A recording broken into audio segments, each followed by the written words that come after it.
Welcome to my tutorial of Legend of Hero Tonma for the arcade. And this was a game I beat back in 2013. So it was about 9 years later. I didn't really have, maybe 9 or 10 years, I didn't have a recollection of how to beat it. So I had to relearn the game. It took me maybe around 2 hours and 52 minutes to beat. In the past, this game had one part that was pretty extreme for me. It probably took me well over 3 hours. It was the final actual stage before the final boss. This time it only took me around 1 hour and 22 minutes, so it seems like I have improved quite a bit since then. You know, general skill of being able to learn and put together these games. Still a hard part, but it wouldn't be something that I would classify as extreme now for me at this current level. But at the time, I felt like that one part was pretty damn extreme. But I was also kind of new to playing through these old console-style arcade games, which are arcade games with console-style penalties for death, where they send you back to a checkpoint, something like that. Not the credit-feeding style, or coin waster, as I call them, where you can just keep putting in credits and just blast through the game with no effort. So this was one of the early arcade games that wasn't a fighting game, where I was, because most fighting games have penalties, but this was one of the early ones, and I wasn't really accustomed to these type of games where you had to really memorize the patterns of movement so specifically. And prior to that, I had done Metal Storm on Expert for NES, which was really like that, where you really had to memorize the exact path. And I know that's a common thing for speedrunners, but while I had beaten a lot of NES games and old games at that time, a lot of them weren't super specific with the memorization like some of these arcade games are. So I think that was still kind of a fresh thing for me at the time. But in this game, it is one-hit deaths. And you start at the last checkpoint you got to. You have unlimited continues. But whenever you start at a checkpoint, of course, you start without any of your power-ups. So, good thing about this video is you're going to see almost all the checkpoints done with no starting power-ups, which you don't really see online with these videos. And there's a lot of cheated videos of this game. So, this should be very helpful. I show the first death at each new checkpoint, basically, in this edit. So for this part, grab these power-ups, and you're going to want to kill everything in a specific order like you see me doing here, and that's going to be pretty much how most of the game is played. Everything is pretty much, very, very specific. Every movement is pretty much for a reason in these games. So rather than detail every single movement I do, I'm going to go over some general strats and things to keep in mind and try to notice. That should help. So for this boss, it's very easy. You pretty much just shoot at it for a little while and then switch sides when it attacks. Very, very easy boss. It does take a lot of hits, but there's not much else to explain with it. Now for the part prior to the boss, you really want to play it the way you saw me doing it, with clearing out the enemies in that order and waiting for the enemies to pop up and then killing them. There's these little tentacle enemies that spawn up out of the ground. You want to make sure that you kill them when they appear, otherwise they will end up killing you. And you want to take out the bats that are hanging out on the ceiling too. So, look back on that video and watch that part carefully if you're having trouble. And try to do it exactly as you see me doing it. I mean, it's not going to be exact, but you get the idea. You want to try to replicate that as best as possible, and that'll work. Like I said, these old arcade games are very specific. And the hardest part is really going to be that final actual stage before the final boss. So I think that's going to be the most helpful there, but there are some exploits I found on the bosses, some positioning tricks. So I think that's going to be useful. I didn't see those in other videos. So for this stage, grab the power-up, but you're mostly going to be ascending upward. So just kill what you need to and just try to get up to the top. I do recommend getting the power-ups, as they do help a lot. You can bounce off enemies, and Super Mario Brothers style, if you hold down the jump button while you're going to bounce off an enemy, you'll get a super high bounce, just like in the Mario Brothers games. Super Mario Brothers, so keep that in mind. You can also hold the jump button to float down slowly, which I didn't really use in my playthrough of this game, but it's probably useful for certain parts. For this dragon, you basically just want to wait for it to kind of approach towards you and get some shots in, and then just switch planes. Move out of that plane so it doesn't rush into you. I didn't have much practice on this boss as I beat it pretty quickly. It's a pretty easy boss. But power-ups always do help. It's always useful to get the power-ups when you can. There are no checkpoints on this stage, so you do have to do it in one life without getting hit. But it is a short stage. So this stage has some checkpoints. This is a little bit of a longer stage. Quite a bit longer than the previous stage. Now, if you can, you want to try to bust through this area and get to the checkpoint. Since you're going to be powered up from the previous stage, you want to try to get far on your first life whenever you enter a new stage. Because if you can get to the checkpoint, obviously, you won't have to redo all this without being powered up. In my case, I remained powered up because I was able to get to the checkpoint on my first life getting here. So I didn't have to do this part without any starting power-ups. So you are seeing this part with going in with power-ups. But now most of the checkpoints you see me do are without any starting power-ups since I had to redo them from a fresh life. This is the first checkpoint right here. If I remember right. But try to get these power-ups if you can. And for this part, you want to kill these. You want to kill these tentacle guys. So you'll see now. Now I'm at the checkpoint fresh.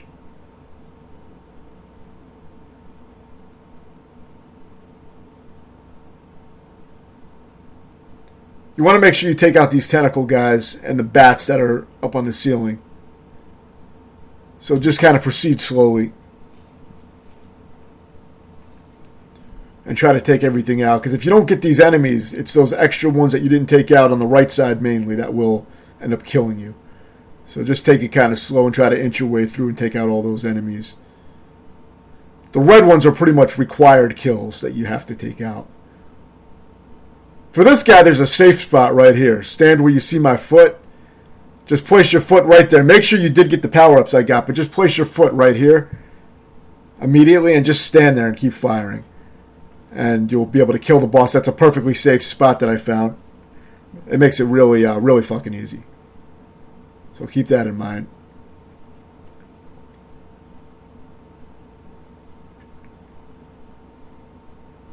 So you want to kind of get up here. Your goal here is to ascend to the top. So it does help to bounce off these statues to get up here quick. I like doing that instead of fighting all the shit. I like just bouncing up there. It is tricky and it will take some practice, but you should be able to do it. So for these bosses, very easy boss. Just try to get in some shots before the boulders come down and then just jump over the boulder and turn around. It's better to focus on taking out one at a time. It's just easier because when one of them is dead, it means you only have to deal with one guy throwing a boulder. So obviously it's easier just to take out one first. So once that guy's done, now you can focus on the remaining guy. But it's pretty fucking easy, especially if you got the power-ups. That curving shot does make it easy to hit those guys. The stage can be a little tricky, but it's not too bad if you do it quick like I did it with bouncing on the statues. You can just jump on top of the statues and bounce up.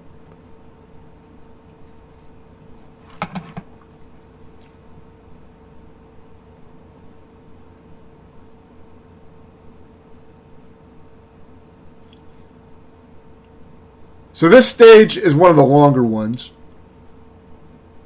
The tricky thing about it is it's a little bit maze-like, but it's a very simple maze. So once you know what to do, it's really not hard.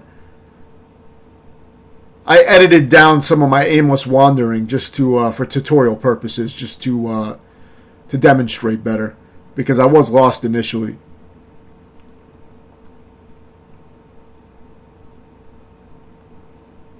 Even though I beat this before, it was such a long time ago. I really didn't remember the game. Aside from remembering that one very difficult part that took me a while.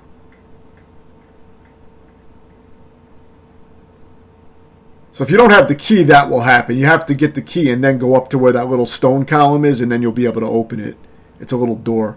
So make sure you get this key. Aside from that, just shoot at the enemies to keep them away from you, basically, because it pushes them back. Alternatively, you can bounce off of them if they get too close. Just be aware that when the cave is flashing, an enemy is about to emerge out of the cave. So get away from the cave entrances when you see them flashing orange. Just something to keep in mind. You can mostly push the enemies back in this stage, though. There are a few exceptions where there's some flying enemies that do a bullshit spread shot, which is a little tricky. But I will show that a little later. For the most part, you want to try to get up here. You can bounce off of these enemies to get some height. But if you touch them without bouncing on them, you just die. So, but you get a checkpoint right here with this door that we opened. So, you get to start right here. So make sure you go in here and grab this power up. It's worth getting. You don't need it, but it is worth getting. There's a screen clearing little thing there. Here you want to grab these maps. Grab that map and grab this map. By grabbing those maps, it unlocks part of the stage, so it's important. Then you want to go down here immediately and drop down to the left, and if you do it right, you won't have to deal with a flying enemy that explodes on you. So as soon as you open that ground with the map, you want to kind of drop down to the left immediately. Now this part can be a little tricky. You're going to have to fight off enemies for a little while because you want to take out these statues that are firing fireballs at you. So I like to bounce on the enemies to get some height and get some shots off. And once you clear them out, then you can get the key, and now you just have to go down here and open the gate. But that part is a little tricky. It's one of the harder parts of the stage. It may take some tries. I recommend grabbing these power-ups down here as they're pretty easy to get. Though this was a part where I didn't know exactly where to go initially. But it is pretty simple. I think instead of going down there, I just had to go left and up. But you can get the power-ups down there, so it's probably worth going down there and taking a little detour to get powered up. I like taking these statues out first before going up here. I did fall, but luckily it's not too dangerous. So it's pretty easy to climb this part.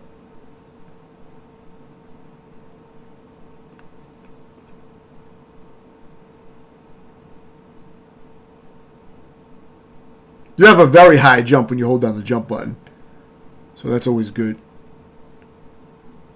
Similar to a lot of IROM platformers like Ninja Spirit, where you jump super high. So here you're going to have to bounce off an enemy to get up here. So that did take me a little while. So I edited that out because it took me a while to remember that I had to do that. But you do have to do a super bounce off an enemy by holding jump down when you're bouncing off them.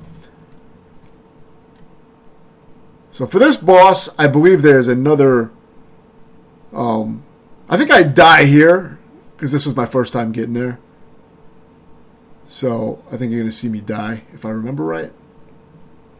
Yeah, so now you'll see what it's like starting at the checkpoint with no starting power-up. So this is the checkpoint, right at the boss. But you can't get in the boss until you get that key, obviously. But go back a little bit farther if you died here, and bounce off this enemy to get back up here again. And you're going to want to go back and at least grab a power-up. There's 2 power-ups right here, so grab these 2 power-ups, and then go back to the boss. It's easy, but if you try to fight the boss without the power-ups, I don't think my strategy will work. So make sure you go back and get those power-ups. I believe I found the positioning exploit on this boss as well, but it was using those 2 power-ups. So I don't know if it will work without them.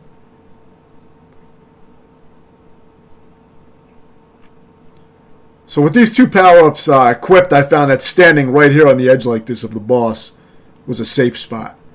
And it's another exploit. Similar to the tree, it makes the boss a complete joke. So I do recommend getting those 2 power-ups and doing that.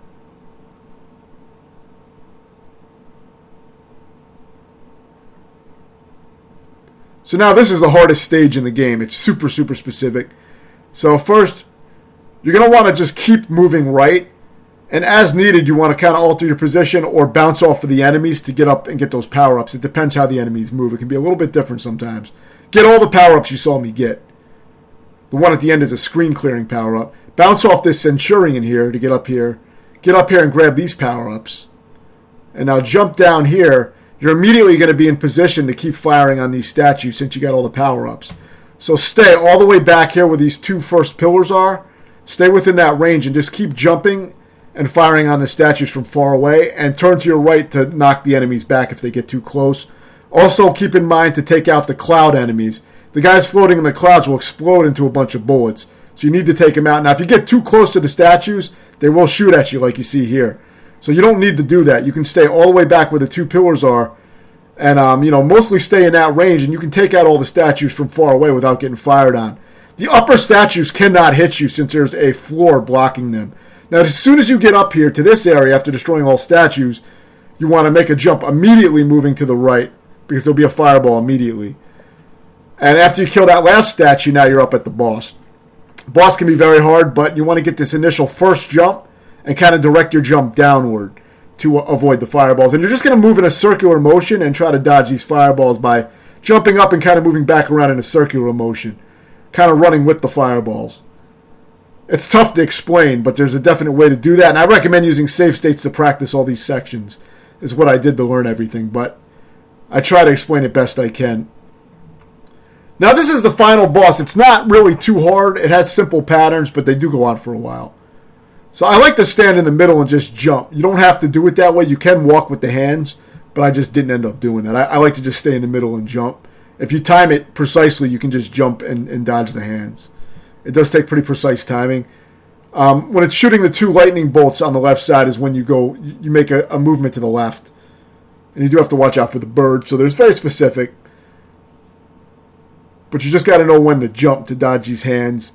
And now it's going to do the 2 lightning bolts again. You're going to see in a moment. So jump, but now see it does 2 lightning bolts in a row. That's when you're going to move to the left. It did that earlier as well. Now while you're on this left side, watch out for the bird. So kind of jump out of the way of the bird and then move back to your right and repeat the same patterns again. And just jump and dodge as needed. It does take some practice to get these patterns down, but you will recognize that it does have a pattern to where eventually it will fire 2 lightning bolts on one side, and that's when you move to the left side completely.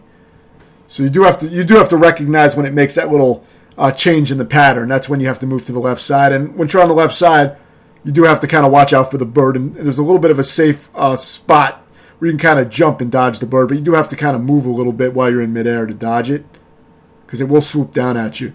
It is pretty damn specific, so it will take some practice. But what I would recommend is just look at the order that I'm doing everything on that boss. It's very specific, just like the rest of the game, and it shouldn't be too bad. I did use turbo as well. I had my button set to turbo on my joystick, so some of the strats may be a little different if you're mashing, but I don't think it changes it much. But yeah, that's pretty much it. If you have any questions, let me know, and thanks for watching.